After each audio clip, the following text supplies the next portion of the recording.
Salidang Olympics sa titinitan-aw kumisaksi. Daghang atletang ni adto nga pulos gupi parado. Silang tanan nakigbisog ning paugnat sa kusog. Kay garbo sa nasod kumudaog og medalyang gold. Unya sa gimnasyo lumilukso may sirko-sirko. Daghan gayod ang miabi bakay mo parog ra inig tugpa. Busa siya'y gipaburan tigilupig niyang upan. Balik duha ka bulawan iyang premyos kadaugan. Dihay boksing wa mahuman kay ang babaye miundang man. Giparang siya sa transwoman nga lalaki ang sinumbagan. Yasay midagan og kusog nagdalag taas nga tungkod. Pag-apot kayod niyas tungod iya tayong gitukod. Gilayat niya kadtong habog way swerting natandog.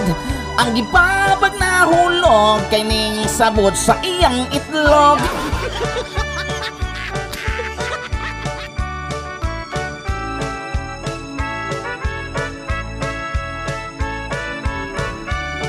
Daghan karong nag-idulo ni Champ Carlos Yulo. Kay naku siyang garbo sa katauhan nga Pilipino.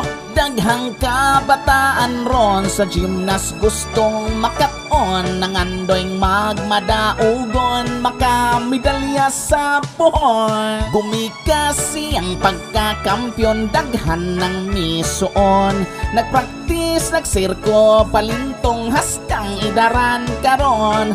Nangambisyon lang gihapon bisag wanay panahon. Nangandoy makamilyon, makahawas sa kawan-on.